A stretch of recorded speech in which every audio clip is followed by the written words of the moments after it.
que es la serie del mensaje de Dios a las 7 iglesias del Apocalipsis, las 7 iglesias de Asia.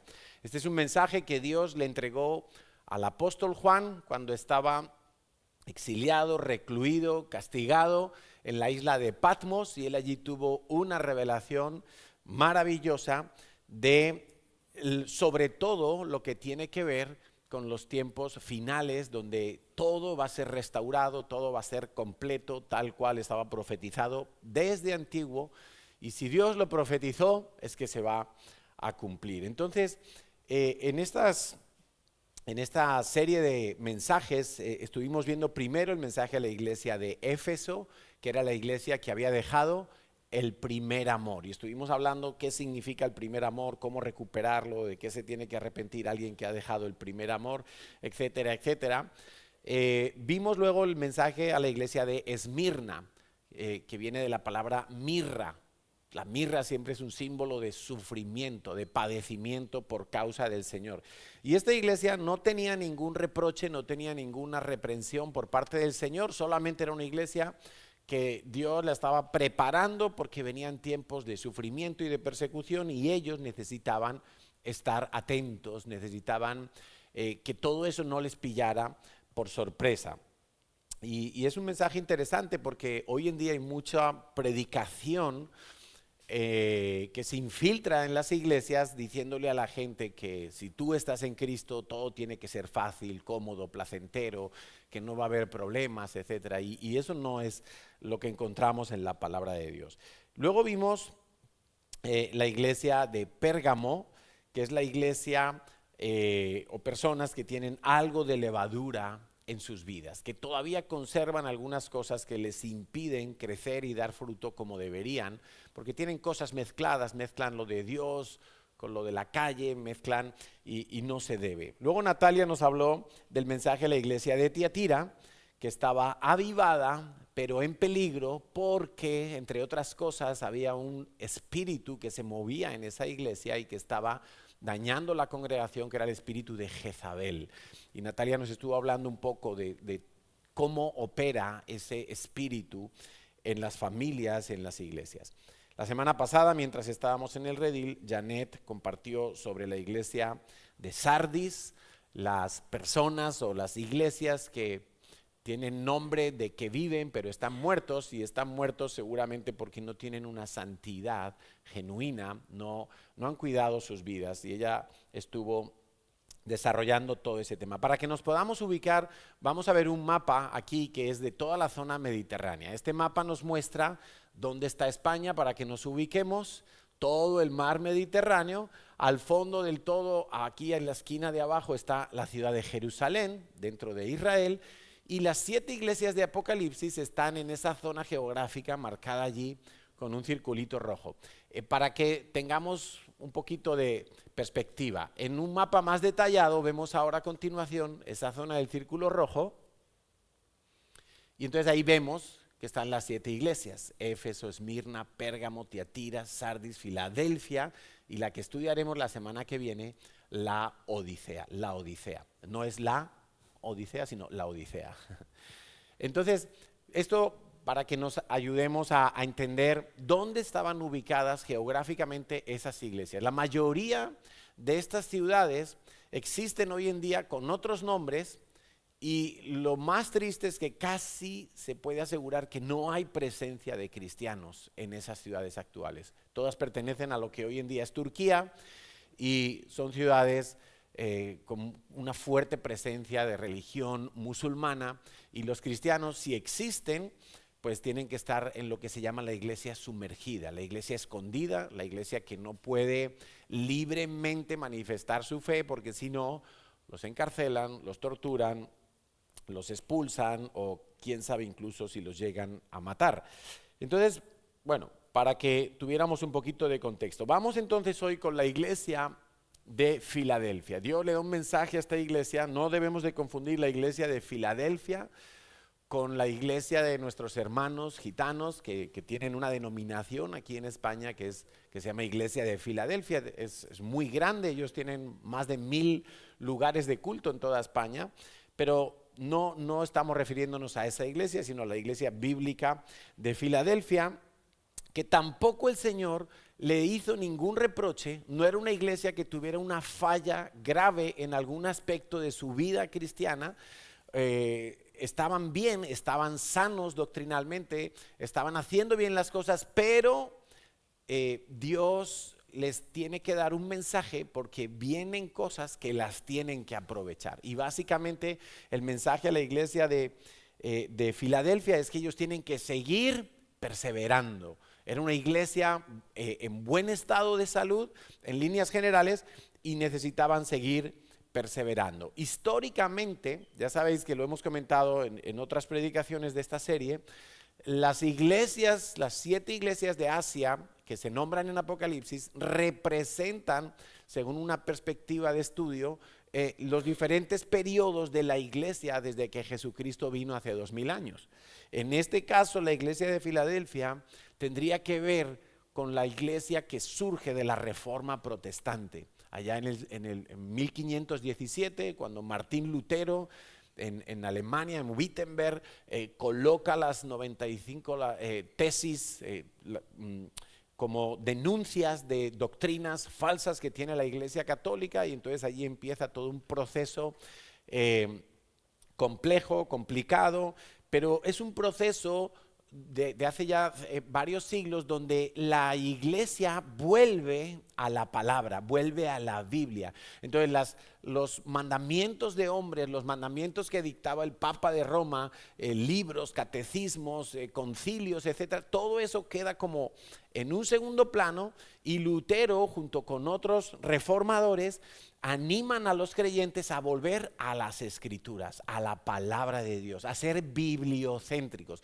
a no poner otras cuestiones a la misma altura que la palabra de Dios, sino en un segundo lugar, o incluso desechadas porque son contrarias a la Biblia, y poner la Biblia como referencia firme, sólida para cada uno de nosotros. Entonces en ese momento, hace 5 siglos, comenzaría este periodo, históricamente hablando, de la iglesia de Filadelfia, lo que representa una iglesia que se vuelve a las escrituras y que se vuelve bibliocéntrica, y básicamente es hasta el tiempo de hoy, donde entraríamos históricamente ya cerca del tiempo final en lo que sería la iglesia de Laodicea, que la estudiaremos la semana que viene, y allí encontramos que la iglesia de Laodicea, la iglesia de los últimos tiempos, cuando el Señor Jesús va a regresar a la tierra a buscar a su iglesia, va a encontrar mucha tibieza. De todo eso vamos a hablar la semana que viene. Entonces, para mí la iglesia de Filadelfia es una iglesia que me gusta mucho.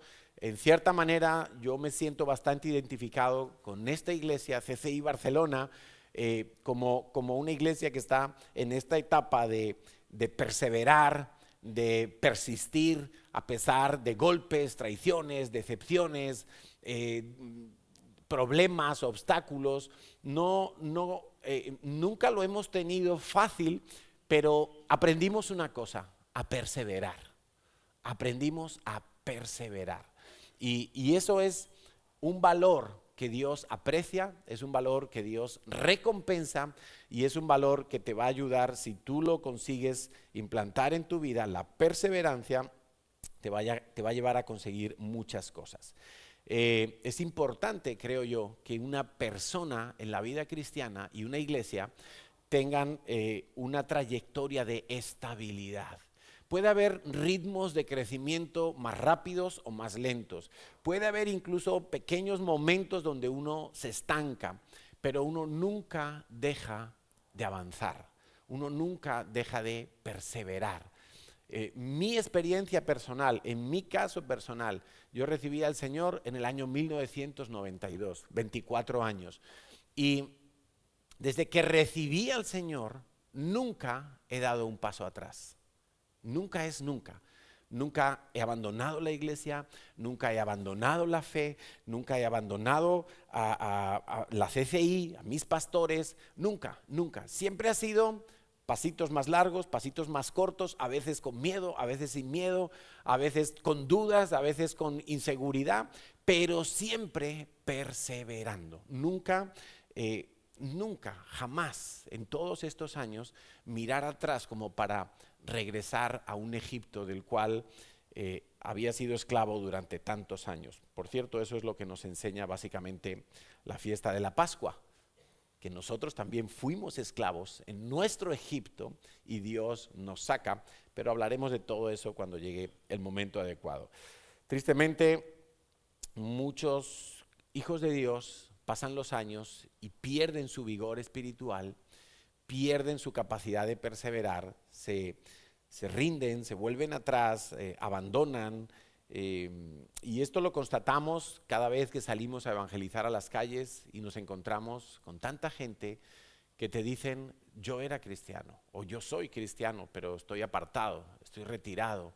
Yo tocaba, yo era líder, yo dirigía, yo iba de misiones, yo hacía cosas y estuve muchos años en la iglesia, pero algo pasó, alguna decepción, algo no bien cuidado, y esas personas se apartaron, y es un golpe muy fuerte, porque restaurarse y levantarse de una situación así no es sencillo. Es posible, pero no es sencillo. Va a necesitar que la persona sea muy determinada, muy valiente, muy firme para volverse a Dios de todo su corazón. Entonces, vamos a tratar de darle valor a la perseverancia.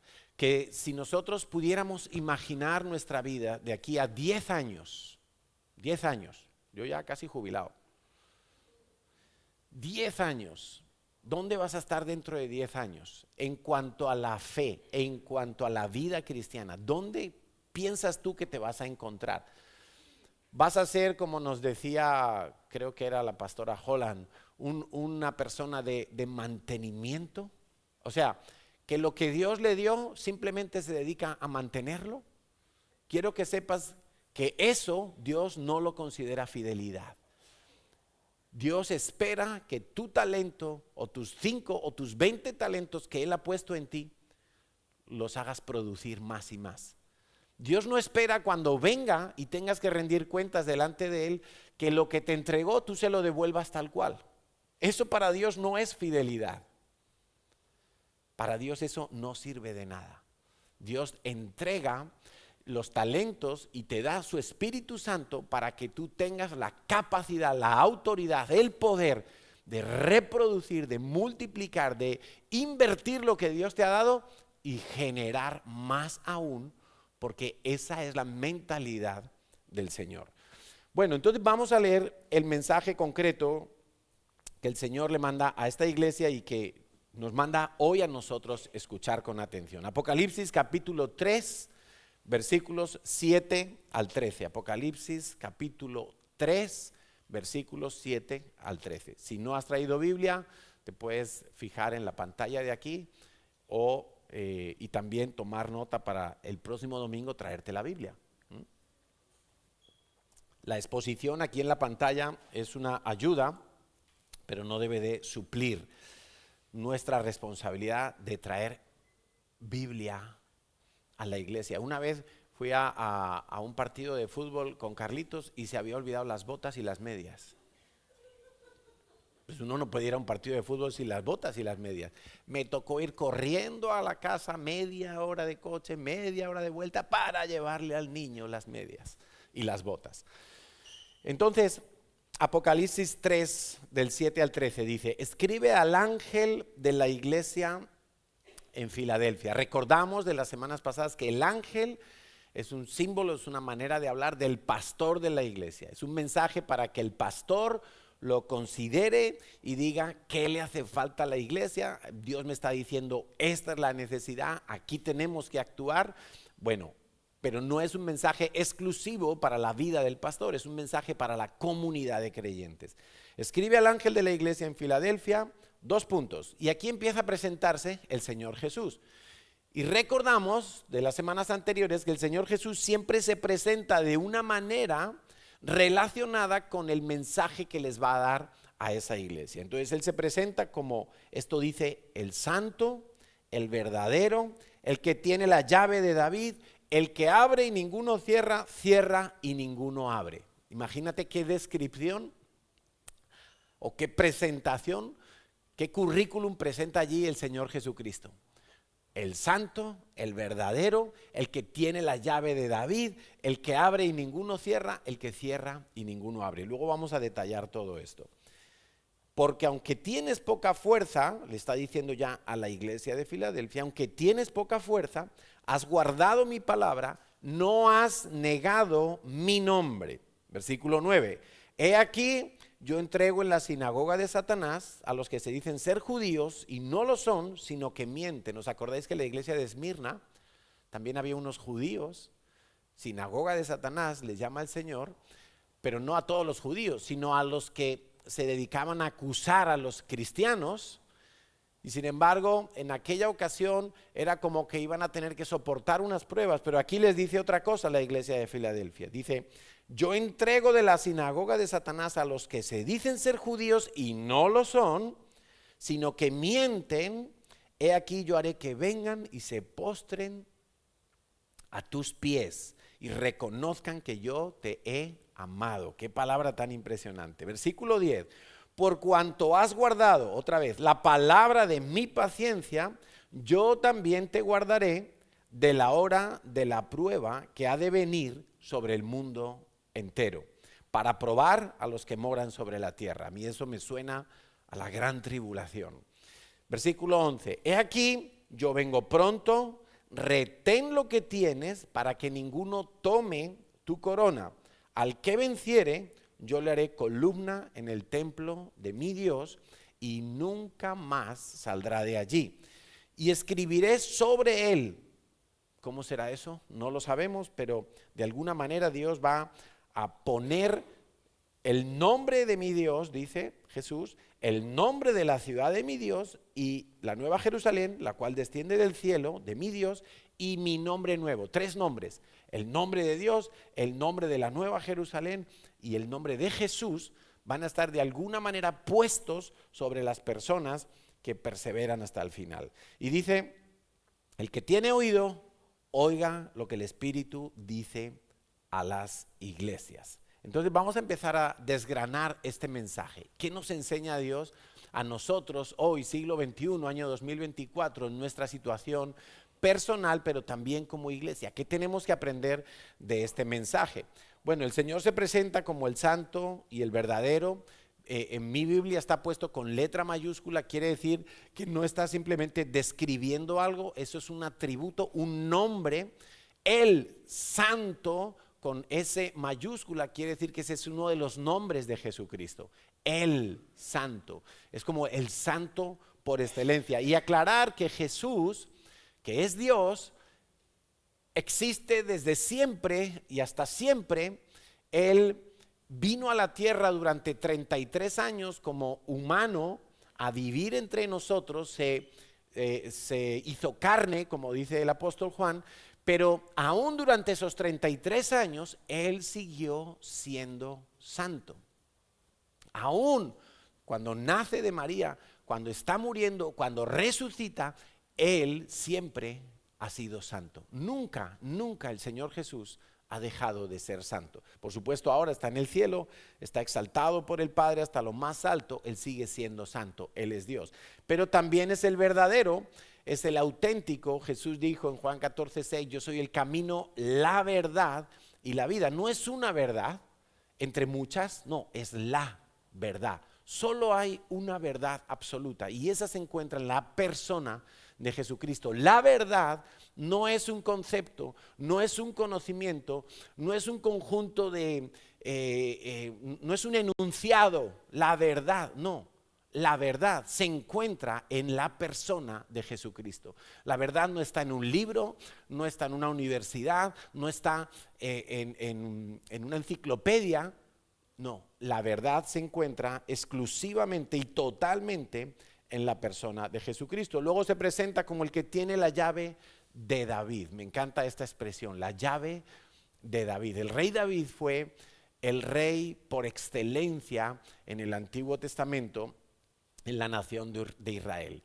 Sabemos que Salomón fue más rico, sabemos que Salomón, su hijo, fue más sabio, pero el rey que todo judío anhela que vuelva a reinar en Israel, el Mesías que ellos esperan que venga a reinar físicamente a Israel, tiene que ser alguien semejante al rey David.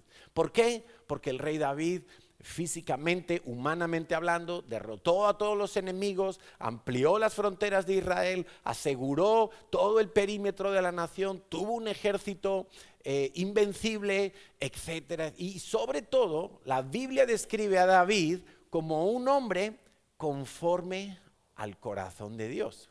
Eso es algo que no se dice de ninguna otra persona en el Antiguo Testamento ni en el Nuevo Testamento. Un hombre conforme al corazón de Dios. Eso es algo extraordinario. Era un hombre tan sensible a las cosas de Dios. Y lo que Dios le está diciendo a esta iglesia es que el que está hablándole a la iglesia es el que tiene la llave de David, es el que tiene la llave del reino, es el que tiene la llave de autoridad, de poder, ¿sí? No es cualquiera, no es un ángel viniendo a dar un mensaje, ni siquiera es un profeta hablando en nombre de Dios, es el que tiene la llave de David, es Dios mismo, es Jesús, el victorioso, y el que finalmente y efectivamente va a venir a reinar. Sabes que uno de los nombres que se le da o que se dice de Jesucristo es Hijo de David, porque tiene que ser del linaje de David el que reine en Israel. Bueno, él se presenta de esta manera y finalmente, y ¿por qué dice el que tiene la llave? Bueno, pues porque la llave sirve para abrir o cerrar. La llave sirve para bloquear o desbloquear algo. En este caso una puerta, ¿no? ¿Las puertas de qué? Bueno, dice en el siguiente texto, dice, soy el que abre y ninguno cierra, cierra y ninguno abre. Y esto es muy interesante porque nosotros como hijos de Dios tenemos que acostumbrarnos a que las cosas nos tienen que venir dadas del cielo, dadas de Dios. Nosotros no podemos esperar golpes de suerte. Nosotros no podemos esperar que con nuestro empuje las cosas se abran. No, porque lo que vamos a conseguir de esa manera seguramente es desgastarnos más de la cuenta, probablemente no ir en la línea de la voluntad del Padre, sino que tenemos que esperar que todo sea dado del cielo para nuestras vidas. Nosotros no podemos forzar las cosas. No podemos, sencillamente. Él dice, yo soy el que abre, y cuando Dios abre, ninguno puede cerrar. No, mira, ya puede venir aquí 20 Goliaths que no van a poder cerrar esa puerta.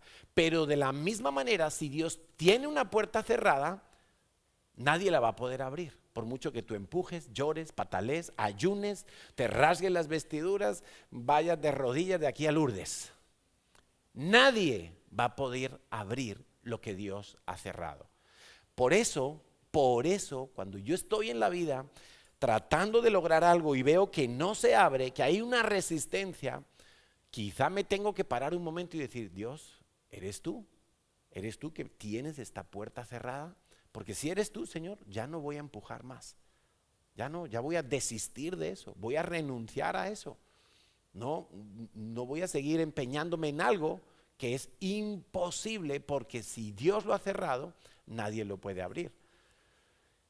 Entonces, Dios se presenta de esta manera, ¿no? Jesús se presenta de esta manera. Ahora, Él es el que tiene la autoridad, Él es el que tiene la llave para abrir.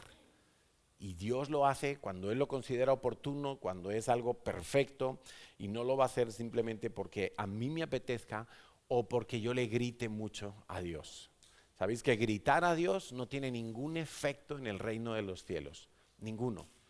Dios no necesita audífonos, Dios no tiene problemas de oído. Nosotros podemos hablar con Dios tranquilamente, incluso podemos orar en nuestra mente. El diablo no lo va a poder oír, pero Dios sí. Dios sí. Dios puede leer lo que tú estás pensando. Y hay ocasiones en las que uno va a necesitar orar en silencio, quizá porque estás en el trabajo delante del jefe y no sabes qué hacer y te toca orar. Yo me he encontrado en situaciones así. que de repente estás en una reunión de trabajo y recuerdo que me encargaron algo y yo no sabía qué hacer y yo oraba internamente, Espíritu Santo, ayúdame, pero internamente. El diablo no puede leerte la mente, Dios sí. Vamos al versículo 8. Dice el Señor, yo conozco tus obras. Te lo está diciendo a ti en esta mañana.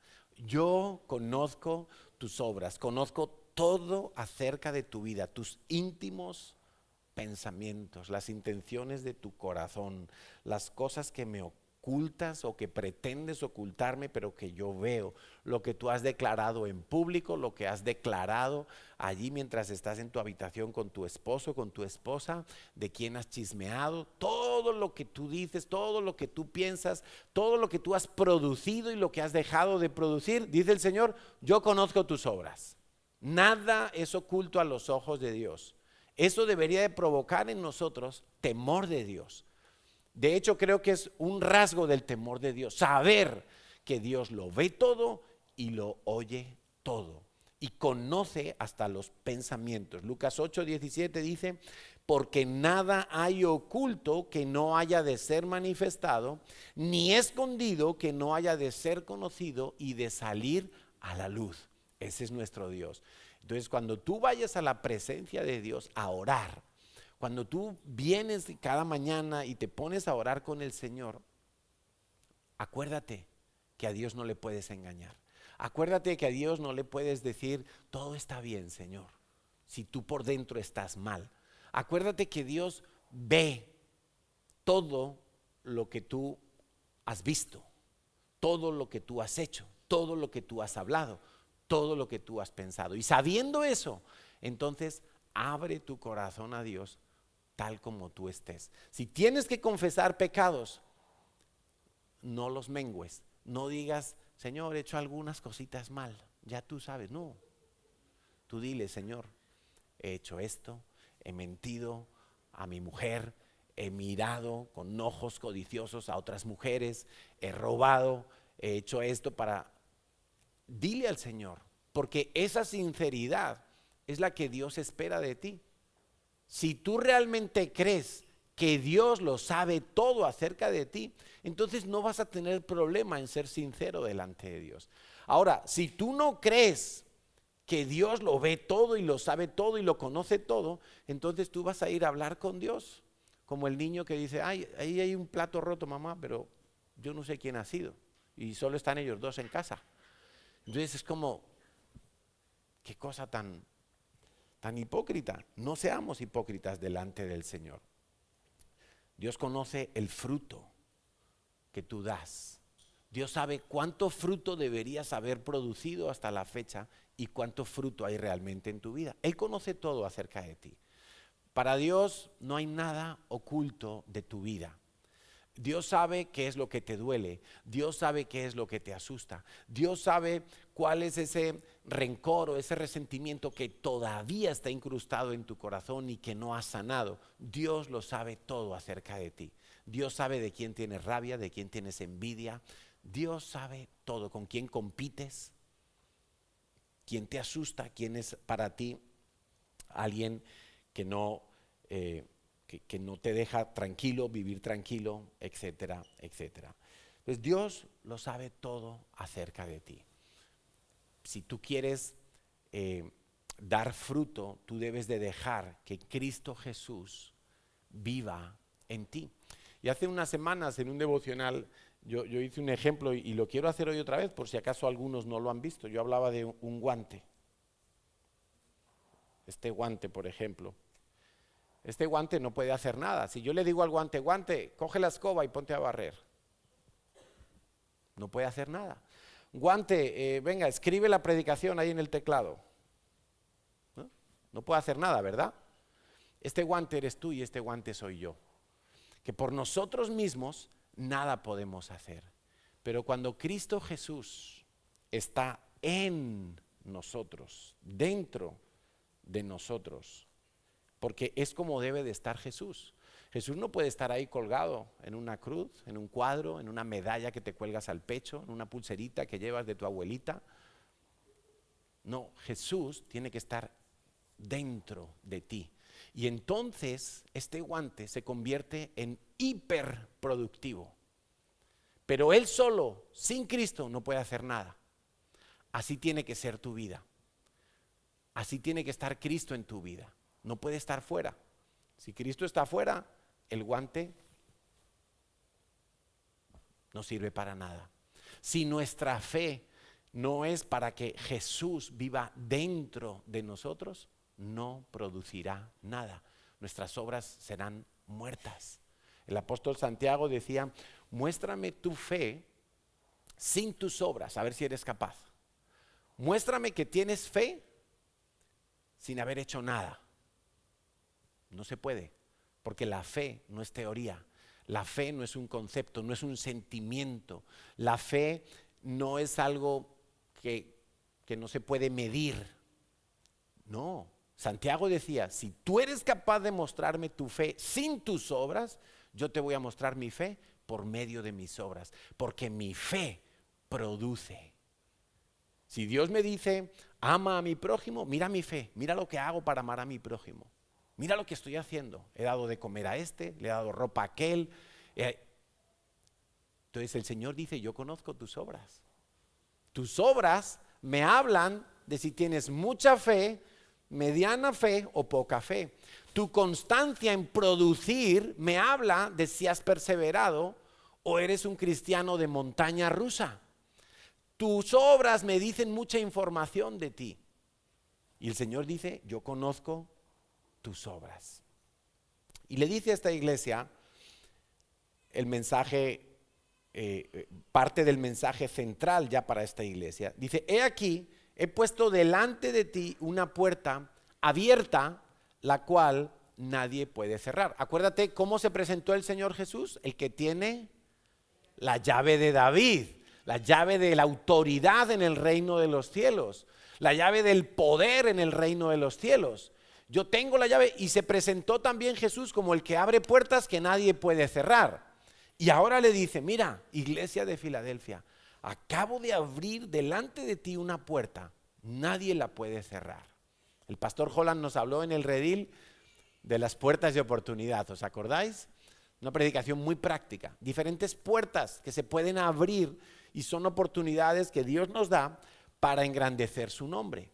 Las puertas, cuando hablamos en la Biblia, cuando Dios nos habla de puertas, no está hablando de puertas para mi beneficio exclusivo. Dios no está pensando en cosas que me afectan solamente a mí. Dios está pensando en las cosas que afectan al reino de los cielos. En cierta ocasión, el Señor le tuvo que decir a sus discípulos, vosotros estáis pensando en las cosas de los hombres y no tenéis vuestro enfoque, vuestra mirada en las cosas del reino de los cielos. Alguno dice, hay una puerta abierta para mi vida, es el contrato ese que me van a subir el sueldo y me van a dar más horas y me van a mejorar la categoría. No, perdóname. Quizás sí, pero eso tiene que servir para que tú le des gloria a Dios.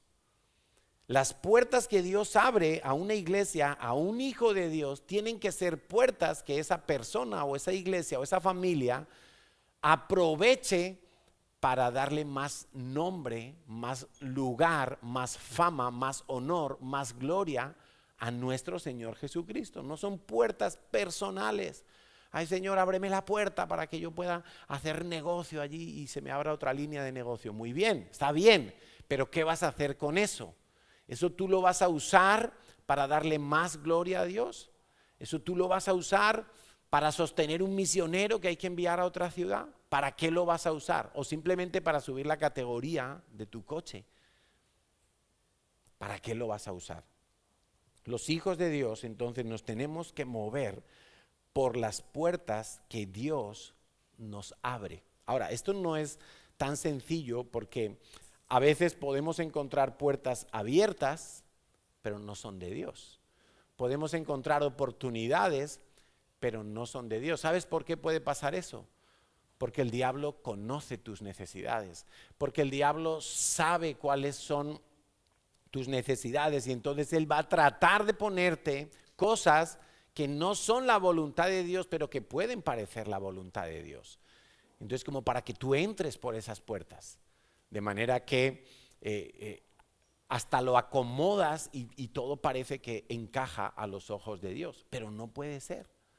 Yo he conocido gente que tenía necesidad de encontrar un trabajo y de repente les sale un trabajo y es trabajar todos los domingos. Pero no todos los domingos, todos los lunes, martes, miércoles, jueves, viernes, sábado y domingo. O sea, no le queda ni un solo día para el descanso como dice la palabra de Dios, para hacer su sabbat buscando al Señor. Quizá para ir a una célula, quizá para ir a una vigilia, quizá para venir un domingo, para entregar ese día y consagrarlo para el Señor. No le queda ni un solo día.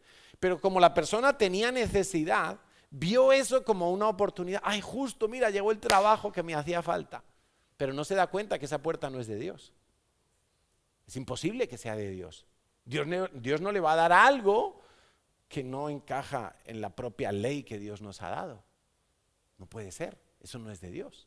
Entonces necesitamos a veces simplemente sentido común, otras veces es discernimiento espiritual para saber cuándo Dios nos está abriendo la puerta o son puertas que no son de Dios.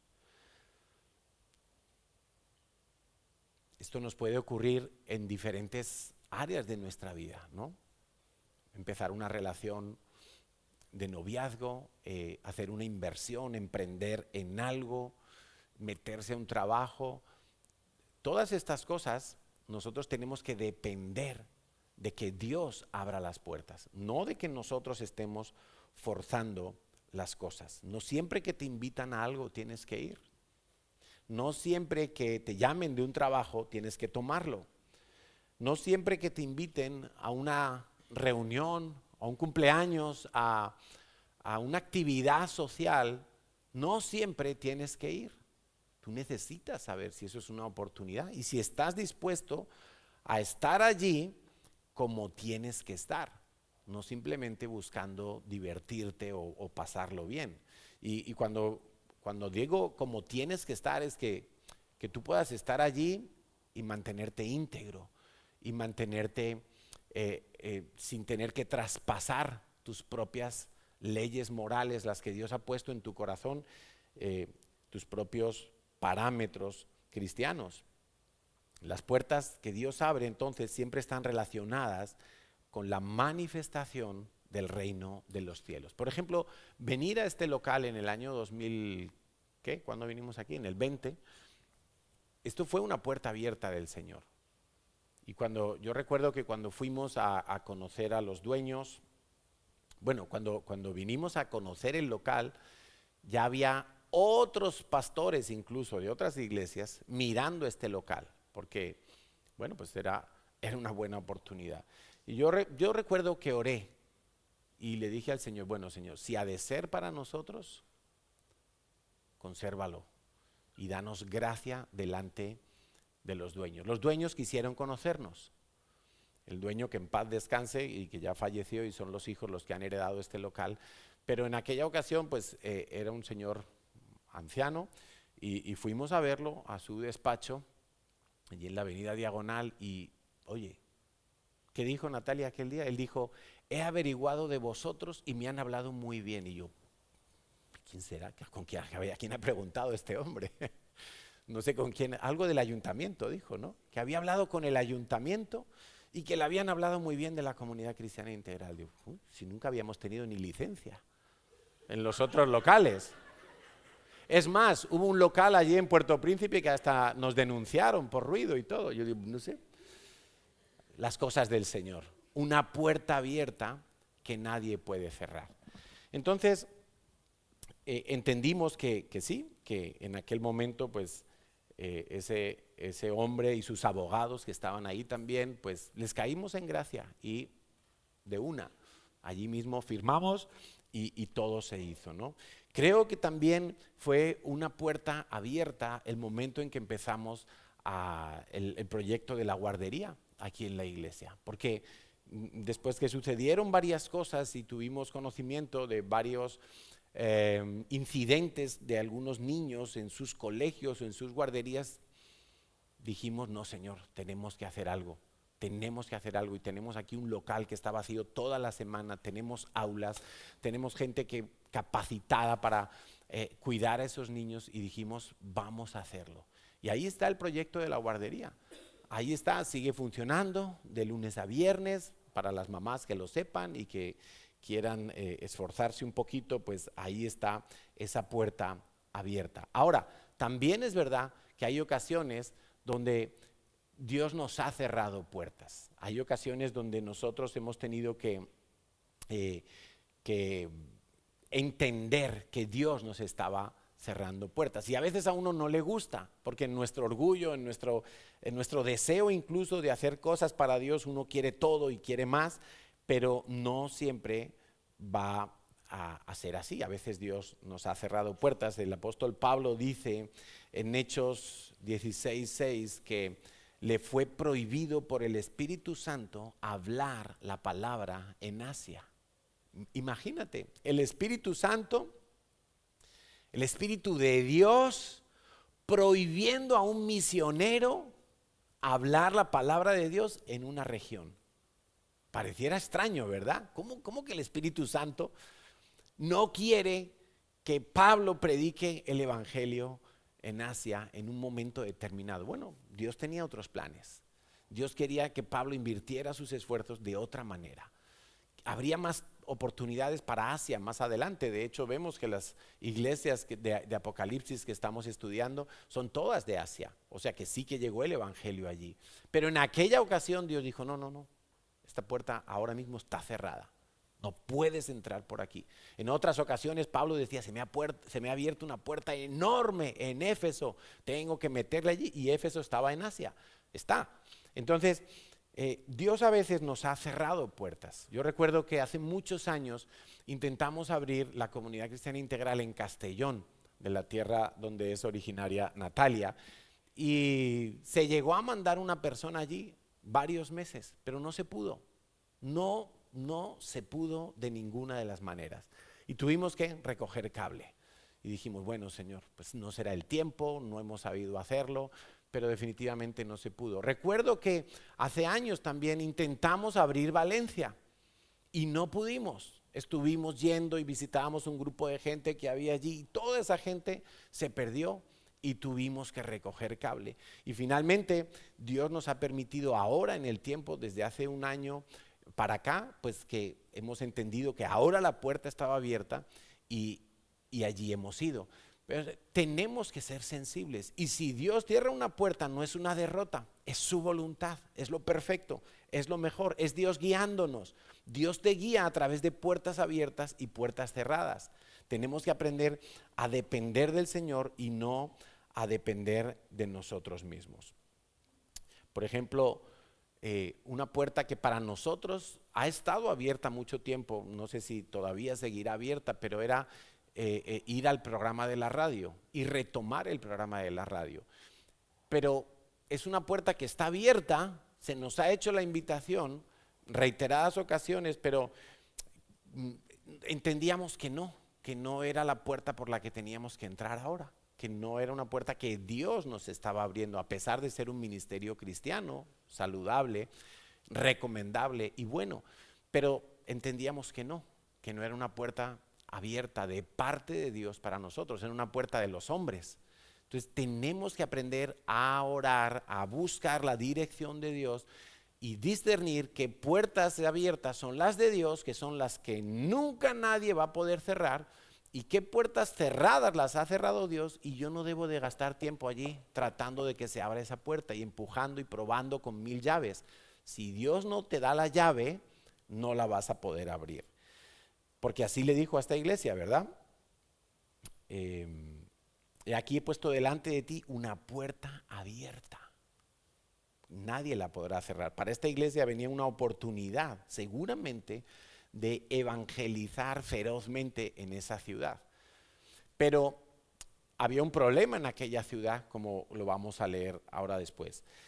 Sigue diciendo que aunque tienes poca fuerza, has guardado mi palabra y no has negado mi nombre. Esta iglesia de Filadelfia se ve que era una iglesia que no era muy grande, no era una iglesia con grandes infraestructuras, no era una iglesia que tuviera como una repercusión social allí donde estaba. Más bien era una iglesia que vivía como en la sombra, eran pocos, no tenían influencias, no tenían acceso a los gobernantes, estaban como un poquito aislados. Era una iglesia con poca fuerza. Yo por eso digo que me identifico con esta iglesia, porque muchas veces yo he experimentado eso mismo, que sí, somos una iglesia evangélica, somos una iglesia y tenemos muchas cosas, pero socialmente nosotros no tenemos un impacto grande. Es más, la mayoría de las iglesias evangélicas en España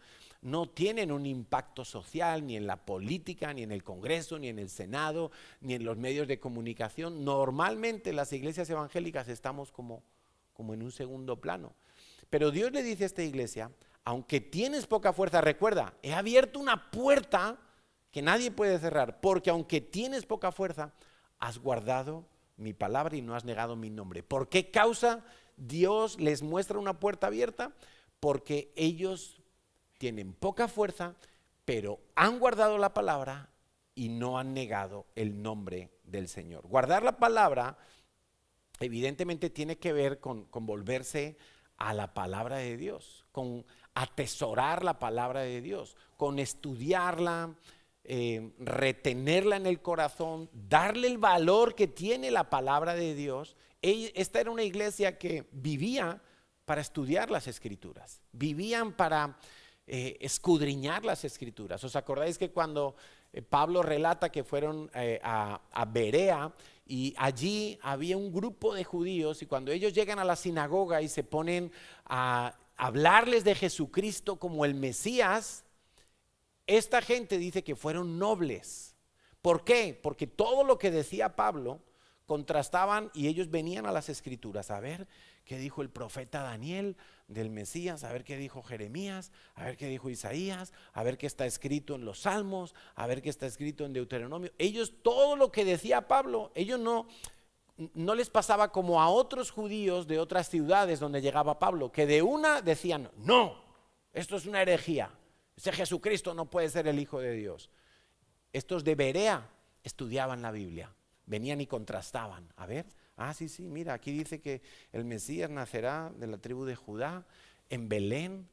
Y él nos cuenta que Jesús nació en Belén, y que nació de una virgen, mira, y entonces su nombre. Entonces, ellos venían a las escrituras. Ellos habían guardado la palabra. Esta iglesia de Filadelfia era una iglesia que guardó la palabra, que la amó, que la estudió, que la valoró, que se empapó en la palabra de Dios. Y creo que este es un aspecto que nosotros debemos de potenciar en la iglesia. Tenemos que volvernos estudiosos de la palabra de Dios. Estudiosos de la palabra de Dios. Mira,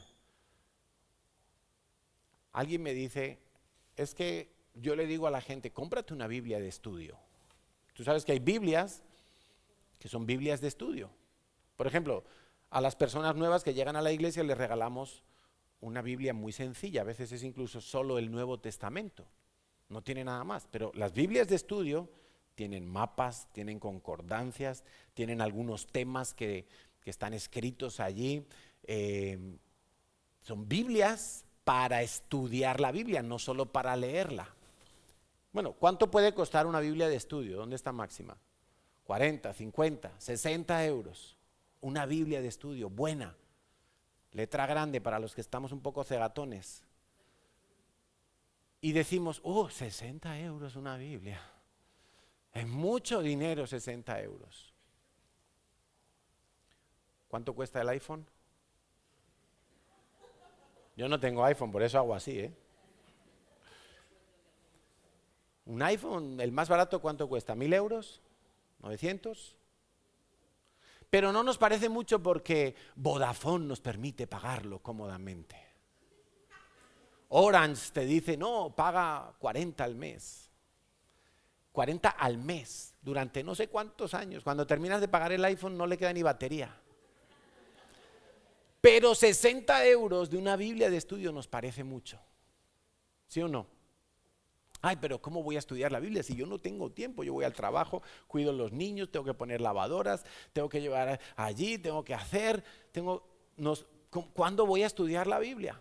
Ahora, ¿has mirado el informe del consumo de tu móvil en redes sociales? Lo puedes mirar. Si no sabes cómo hacerlo, yo te lo digo al final. Hay un informe en tu móvil que te dice cuánto tiempo has pasado desde el lunes hasta hoy domingo viendo Instagram, viendo TikTok, viendo Reels de YouTube, viendo Facebook, chateando en WhatsApp. Ahí te dice, te vas a asombrar cuántas horas, docenas de horas. Pero no tenemos tiempo para estudiar la Biblia. Esta iglesia tenía tiempo. Esta iglesia sacaba el tiempo porque amaban la palabra de Dios. La amaban y por eso la guardaban en su corazón. Mira, hemos escuchado 13 predicaciones en el Redil, en los 4 días de congreso. Estoy incluyendo los devocionales y estoy incluyendo la clausura el domingo en la iglesia de Madrid. 13 predicaciones. 13 predicaciones. Y a mi gusto, muy buenas predicaciones, sustanciosas, prácticas, que nos trajeron revelación, que nos trajeron impulso, que nos removió cosas. 13 predicaciones. ¿Tomaste notas de las predicaciones? Si tomaste notas de las predicaciones, ¿has repasado alguna nota? ¿Alguna predicación en concreto que tú dices, uy, es que aquí me habló el Señor tanto y tengo aquí las notas y estoy mirando los versículos otra vez y Dios me está hablando y me he puesto a buscar otros versículos relacionados? Entonces, ¿has hecho algo con eso? ¿O ahí quedó? Dios no quiere enciclopedias humanas. Dios no quiere, no, es que ahora, Señor, necesito 2 teras más de memoria para meterme más predicaciones. No. Dios quiere que tú vayas y guardes la palabra y guardar no es la encajono ahí en una caja fuerte, en un archivador. Guardarla es ponerla por obra, guardarla es vivirla. Esta iglesia vivía la palabra y por eso Dios les abre una puerta grande que nadie puede cerrar, una puerta segura para conquistar más almas perdidas en aquella ciudad de Filadelfia. Filadelfia, como todas las ciudades de Asia, no era tan grande como Éfeso o Esmirna o Pérgamo, pero era una iglesia floreciente, era una iglesia culturalmente rica, con muchas ofertas, pero esta iglesia se centraba en estudiar, en guardar, en saborear, en digerir, en enseñar la palabra de Dios. Y eso provocó que Dios les abriera una puerta que nadie puede cerrar. Hoy en día tenemos un grave peligro. Yo no me cansaré de alertaros del peligro de escuchar tantas y tantas predicaciones en YouTube, en Facebook, con el riesgo añadido de que estudiáis poco la Biblia. Porque al estudiar poco la Biblia y escuchar muchas predicaciones de muchos predicadores, de muchas latitudes, de muchas diferentes denominaciones, resulta que acabáis con un batiburrillo, con una mezcla ahí explosiva, un cóctel que eso no sabes si lleva vodka o whisky. No sabes lo que lleva ya eso, porque hay allí mezclado de todo. Y iglesia, os digo seriamente, hoy en día, se está empezando a generar tal nivel de confusión en todos los aspectos de la vida. Natalia nos puso un vídeo en el Redil que fue tan clarificador. La gente no sabía definir lo que era una mujer. Imagínate cómo alguien que no se empape en las Escrituras, que no dependa del Espíritu Santo, ¿cómo vas a definir tú qué es la santidad? ¿Qué es el primer amor? ¿Qué es la pasión por las almas perdidas? ¿Qué es cómo operan los dones? ¿Cómo orar eficazmente?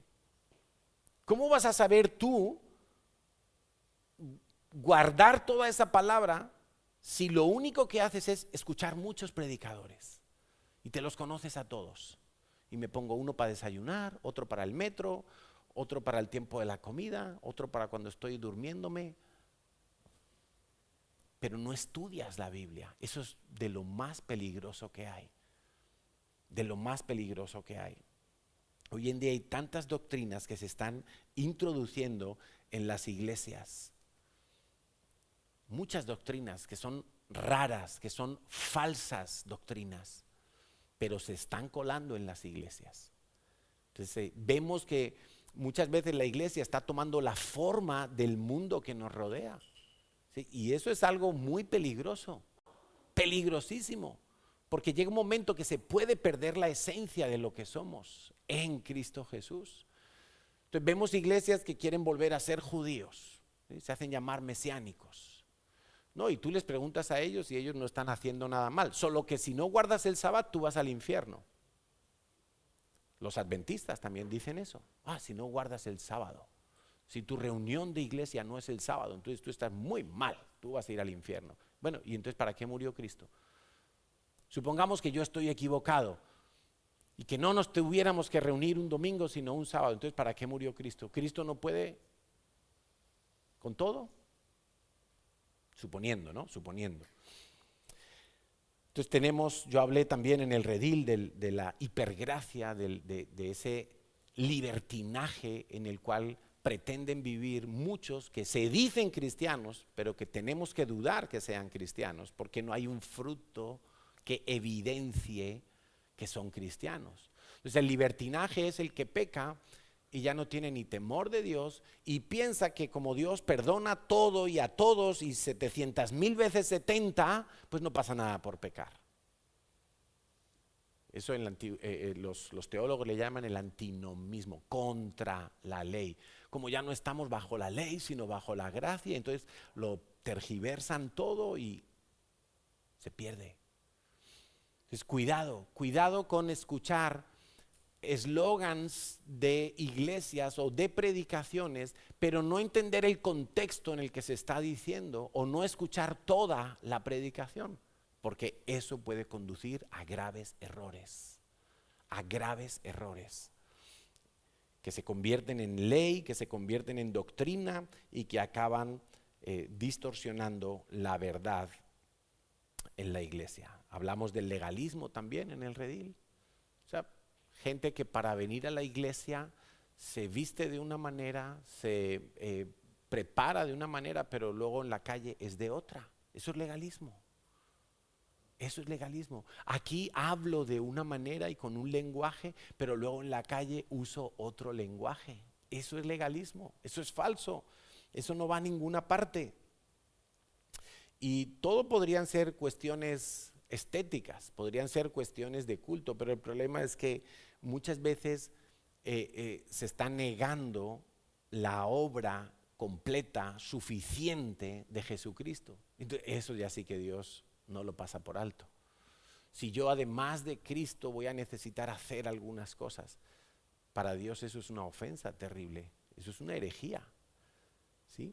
O pensar que como Cristo ya murió por todos mis pecados, yo me puedo dedicar ahora a pecar alegremente a ver si bato un récord. No, eso Dios no lo va a pasar por alto. Tú estás mal, tú no estás en la verdad, no estás en Cristo, que a mí es lo que más me preocupa de las falsas doctrinas. A mí me preocupan las falsas doctrinas porque algunas falsas doctrinas llevan a la gente a creer que están en Cristo, pero no están. Y el día que se mueren, ¿qué va a pasar con ellos? Van a ir al infierno. Por muy convencidos que estuvieran de esa creencia que tenían. Entonces, esta iglesia de Filadelfia era una iglesia que guardaba la palabra. Eran celosos de la palabra, de la buena palabra, de la palabra verdadera. Y quiero decirte algo y te desafío en esta mañana a que lo hagas. Que todas las veces que tú me escuches a mí predicar desde aquí arriba, tú tomes nota de lo que yo estoy diciendo y luego vayas a tu casa y examines la Biblia y si yo he mentido, vengas y me lo digas.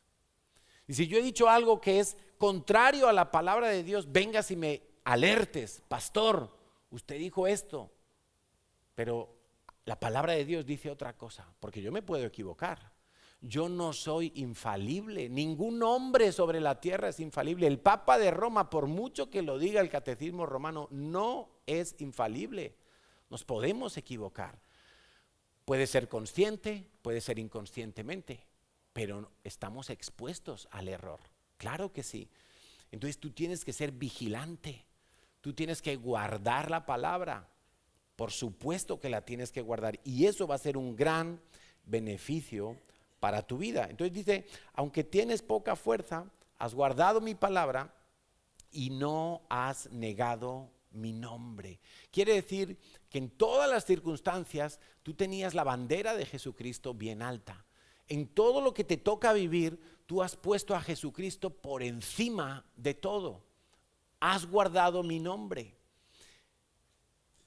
Por eso el Señor le dice a esta iglesia, versículo 9, he aquí, yo entrego de la sinagoga de Satanás a los que se dicen ser judíos y no lo son, sino que mienten. He aquí, yo haré que vengan y se postren a tus pies y reconozcan que yo te he amado. Acuérdate que la iglesia de Esmirna, lo hemos comentado antes, tenían el mismo problema. Había algunos judíos de la sinagoga que acusaban a los cristianos de ser herejes, de estar en contra del César de Roma, de ser traidores, de ser de los que generaban divisiones, etcétera, etcétera. Y se ve que estos de Filadelfia, al ser tan celosos de la palabra, pues se habían buscado también algunos enemigos como estos judíos, que dice algo interesante, dice que se dicen ser judíos pero no lo son. ¿Sabes por qué? Porque la palabra de Dios también nos aclara, y Pablo lo habla en sus cartas, que no todo el que es hijo de Abraham es israelita, sino que hay un verdadero Israel. O sea, el Israel de los que verdaderamente confían en los planes de Dios y tienen sus vidas rendidas delante de Dios. Claro, tú fíjate, Pablo había sido un perseguidor de cristianos, ¿os acordáis, no? Saulo se llamaba. Y él iba a las ciudades a perseguir a los cristianos, traerlos a Jerusalén, que fueran juzgados, en algunas ocasiones ejecutados o encarcelados. Pablo había sido un perseguidor de los cristianos, pero en un momento dado él se encuentra con el Señor y él cae a tierra, sus ojos son abiertos y él entiende que no puede seguir de la misma manera. ¿Qué le pasó a Pablo? Cayó a los pies del Señor y confesó el nombre del Señor. Y lo que Jesús le está diciendo ahora a la iglesia de Filadelfia, mira, estos que se dicen judíos y no son judíos como Dios quiere que sean judíos, amando a su prójimo, dice, yo los voy a traer a tus pies y van a reconocer que yo te he amado a ti, que tú estás conmigo, que tú eres de mi pueblo. O sea, si esos judíos van a acabar reconociendo eso, es que ellos también se van a convertir. Y quizá esa era la puerta que Dios estaba abriendo a la iglesia de Filadelfia, que iba a haber un buen número del pueblo judío que se iba a convertir al Señor, a causa de que ellos habían sido guardadores de la palabra, no habían negado el nombre del Señor, aunque vinieran los judíos a criticarles, a acusarles, a perseguirles. Y entonces Dios es como diciéndole, ¿sabes qué? Mi venganza es que ellos se van a convertir, van a caer a tus pies, van a reconocer que yo te he amado y ellos finalmente me van a servir a mí también. ¿Qué te parece? Yo estoy convencido que esa era la puerta que se había abierto para esta ciudad, para esta iglesia, el hecho de poder evangelizar a los judíos. Mira, Pablo siempre que llegaba a una ciudad, lo primero que hacía era ir a la sinagoga el día de reposo y presentar el evangelio de Jesús, siempre, porque es primeramente al judío, primeramente al judío. Ahora, vemos que no siempre la gente que dice ser judío, y aquí podemos entenderlo como no siempre el que se dice cristiano es un cristiano, no lo son. Y un buen ejemplo nos lo cuenta el Señor en la parábola del buen samaritano, que bajaba un hombre de Jerusalén a Jericó y unos ladrones lo lo apalean en el camino, le roban, le dan una paliza, lo dejan allí medio muerto y pasa por el camino un sacerdote del templo. Se supone que era un judío verdadero, ¿verdad? Que conocía la ley de Dios, y la ley de Dios dice: ama a tu prójimo como a ti mismo. Pero cuando Jesús está contando esa historia, esa parábola, los fariseos le habían dicho: bueno, ¿y quién es mi prójimo? Como diciendo, claro, mi prójimo es pues mi hermano, mi primo, mi abuelita, mi amigo de la infancia. Ese es mi prójimo. A esos yo sí les hago favores, a esos yo sí les ayudo cuando estén en problemas. No, pero Jesús dice que ese hombre quedó moribundo en el suelo, pasó un sacerdote por su lado, muy próximo, y este no es mi prójimo, yo no le tengo que ayudar. Hombre, se está muriendo, tiene una brecha en la cabeza, está perdiendo sangre, qué sé yo, y está ahí desmayado en el suelo. No, este no es mi prójimo. Después dice que pasó un levita, ¿sí? De los que hacen oficios en el templo, pero no en el lugar santo ni en el lugar santísimo. Son de los que colaboran, son servidores de la iglesia. Pasó por allí. No, este no. Este no es de los míos, no es mi prójimo, no le tengo que ayudar. Pero finalmente pasó un samaritano, que es como decir un francés en España, un primo hermano, ¿sí? Pasó alguien por ahí al lado que no se llevaba bien con los judíos, que competían, porque los samaritanos decían: tenemos que adorar aquí en el pozo de Jacob. Los judíos decían: no, en Jerusalén. Y había ahí como... Y pasó el buen samaritano y vio que este hombre era judío, israelita, y dijo: le voy a ayudar.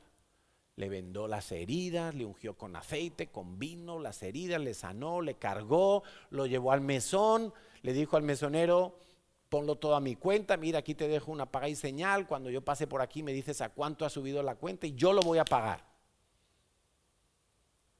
Y preguntó Jesús a esos fariseos que le habían dicho: a ver, ¿quién es nuestro prójimo? Si yo ya ayudo a mi prójimo, a mi abuelita, yo le doy muchos besitos a mi abuelita.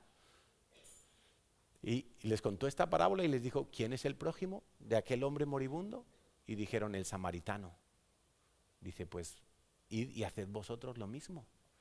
¿Qué pasaba con aquel sacerdote y con aquel levita, que se supone que eran judíos, pero en verdad no lo eran? ¿Por qué no lo eran? Porque no estaban haciendo lo que Dios decía en su palabra. Solamente decían que eran judíos porque eran de la tribu de tal, y su padre y su abuelo y el otro, y estaban conectados con Abraham genéticamente, pero no estaban conectados con el cielo espiritualmente. Nosotros tenemos que ser cristianos que guardan la palabra de Dios, es decir, que la ponen por obra. Y esto está relacionado con lo que dijo el Señor Jesús en Mateo 6, cuando le dijo a sus discípulos que cuando oraran tenían que entrar en su cuarto, cerrar la puerta y allí en el secreto, a solas con Dios, derramar su vida. Señor, haz conmigo como tú quieras, moldéame, quiero ser un instrumento, lo que tú me digas, donde tú me digas, lo que tengo que hablar, a quién tengo que hablar, en qué hora, en qué momento, en qué circunstancias, con qué recursos. Señor, aquí está mi vida. En el secreto le digo eso a Dios, renuncio a mi vida, me niego a mí mismo. Y dice Dios: y luego en lo público, ¿qué va a pasar? ¿Qué va a pasar en lo público? Dios te va a abrir una puerta que nadie puede cerrar. Dios te va a recompensar. Esta iglesia vivía de esa manera y su premio fue ese respaldo tan imponente de Dios. Sigue diciendo el versículo 10: por cuanto has guardado la palabra de mi paciencia. Otra vez, 2 veces dice el Señor de esta iglesia que era una iglesia que guardaba la palabra.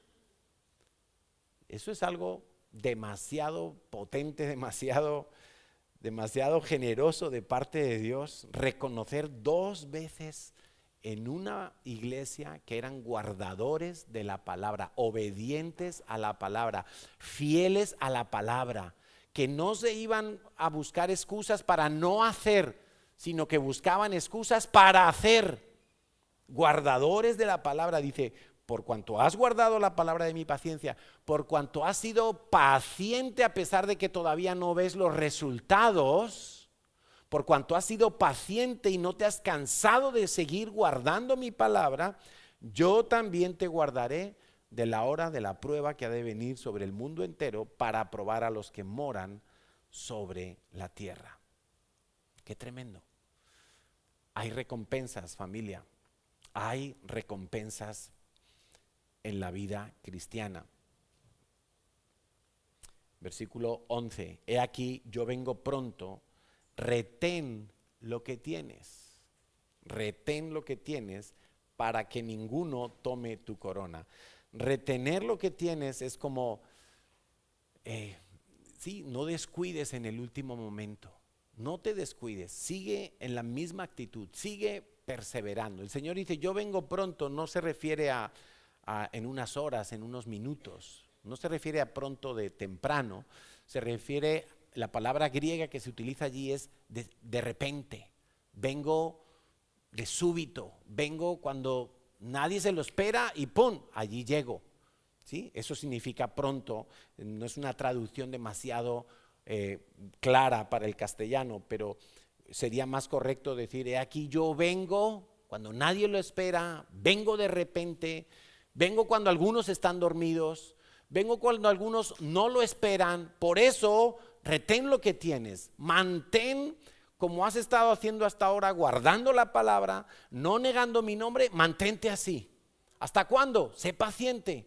Sé paciente. Carlitos nos predicaba el viernes sobre esto. Sé paciente. Espera, todavía no veo el fruto, Señor. ¿Merece la pena? Sí, aguanta. ¿Por qué? Hay una corona que te está esperando. Hay una corona. Mira, la salvación no se pierde, pero las coronas se pueden perder o se pueden ganar. ¿Cómo? Perseverando hasta el final, siendo fieles, siendo celosos de lo que Dios nos ha dado. ¿Fiel qué es? Que lo que Dios me dio, si Dios me dio este talento, yo lo voy a llevar hasta más alto, no lo voy a mantener aquí. Fiel es que yo multiplico con el poder de Dios, con la gracia de Dios, lo que Dios me ha entregado. Si Dios me ha dado un don, no lo escondo, lo pongo al servicio de Dios. Si Dios me ha dado la capacidad de pastorear 10 discípulos, no me puedo conformar con 3. Tengo que ir. Si Dios me ha dado la capacidad de financiar misiones, lo voy a hacer. No me voy a quedar con las cosas que Dios me ha dado como, mira lo que Dios me dio. No, lo tengo que poner a producir para el reino de los cielos. Eso es fidelidad.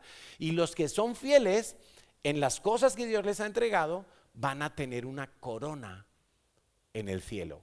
Hay diferentes coronas, eso sería asunto de otra predicación, pero quiero que te quedes con esta idea. En el cielo hay jerarquías, hay rangos, hay grados, hay posiciones. No somos todos iguales en el reino de los cielos, no lo somos. Dice en Lucas 7:28, cuando el Señor Jesús está hablando de Juan el Bautista, su primo, y dice, de todos los profetas, de los nacidos de mujer, es el más grande sobre la tierra, pero el más pequeño en el reino de los cielos es más grande que Juan el Bautista en la tierra. Quiere decir que el más pequeño en el reino de los cielos, quiere decir que en el reino de los cielos los hay pequeños, los hay más altos, los hay de más rango, de más categoría, que ganan más autoridad, que tienen más coronas, que Dios les va a poner en funciones de mayor responsabilidad en su reino cuando Él venga.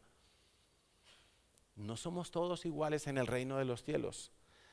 Y lo digo porque, claro, las sociedades en las que vivimos, estas sociedades democráticas inventadas por el hombre, todos tenemos que ser iguales. Mismos derechos, mismos privilegios, mismas obligaciones, todo igual, hombre y mujer, grande y pequeño, cualquiera. No, perdona. En el reino de los cielos no es así, como tantas y tantas otras cosas no son así.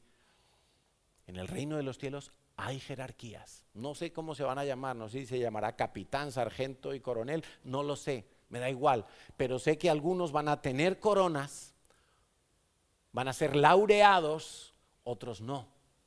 Y todo depende de la fidelidad. con la que tú llegues hasta el final de tus días. La fidelidad, la constancia en no rendirte. Mira, cuando David todavía no era rey y fue a luchar contra Goliat, él se acercó allí y le dijeron, ¿qué pasa? ¿No? Que hay un paladín ahí que nos amenaza y nadie se atreve. Pero ha dicho el rey Saúl que el que derribe a ese gigante filisteo se va a casar con una de sus hijas y va a quedar sin pagar impuestos toda la vida. Él y su familia. Dijo, esta es la mía, recompensa, yo quiero la recompensa. Y por amor a Dios, no por ego, por amor a Dios, voy a buscar esa recompensa. Y el tipo se llevó a la chavala y se quedó sin pagar impuestos. ¿Qué te parece? Merecía la pena, ¿no? Ahora, yo quiero que tú pienses, en el cielo hay recompensas. En el cielo hay recompensas para los que son fieles hasta el final. Vamos a ser mediocres, vamos a ser oidores olvidadizos, como dice la palabra de Dios, de cada cosa que Dios nos ha entregado, de cada revelación, de cada pasaje que el Espíritu Santo ha abierto nuestros ojos para entenderlo. ¿Vamos a ser olvidadizos? ¿Vamos a ser mediocres? ¿O vamos a ir como aquellos cristianos de Berea o como estos de Filadelfia que guardaban la palabra, que la vivían intensamente, que lo invertían todo? Mira, aquellos no tenían Biblias como las que tenemos tú y yo. En el móvil, en la tablet, en papel de todos los colores, Biblias de estudio, Biblias con mapas, Biblias con tinta roja cuando habla Jesús, con explicaciones, con comentarios bíblicos. No tenían nada de eso. Tenían apenas algún papiro que circulaba por allí. Seguramente no tenían todo el Antiguo Testamento. Cuando escuchaban que Pablo había escrito una carta a los Efesios, ellos suspiraban porque les llegara una copia y pudieran también leer, porque no lo tenían a mano, no disponían de ello. Y cuando lo disponían era reuniéndose, probablemente en secreto, sin que nadie se enterara, escondiendo los libros, los pergaminos, porque todo era peligroso, porque si te pillaban con un pergamino de Isaías, o con una carta de Pablo podían decir, este es cristiano, este hay que llevarlo a la cárcel, o peor aún, te podían matar, como a Esteban. Entonces, familia, tú tienes a mano 24 horas al día, todos los días de la semana, tienes 1 y 20 Biblias diferentes para estudiarla, para leerla, para preguntarle al Señor, para pedirle a Dios, Señor, guíame. Y muchas veces no lo hacemos y decimos que no tenemos tiempo para leer 15, 30 minutos al día la Biblia. Pero ¿cuánto tiempo pasamos, como decía antes, viendo internet, jugando videojuegos, haciendo nuestro deporte favorito? ¿Cuántas veces decimos, no tengo dinero para ir a un congreso, 150, 200 euros? Pero luego me endeudo para comprarme cualquier cosa, para poner aire acondicionado en mi casa porque hace calor, para lo que sea, para un móvil. Y decimos que no, pero sí tenemos el tiempo. Es una cuestión de volvernos a Dios y ser muy, muy determinados. Y merece la pena. Esta iglesia no tuvo ningún regaño del Señor. Lo estaban haciendo bien. Y lo único que Dios les dice es, persevera, sigue así.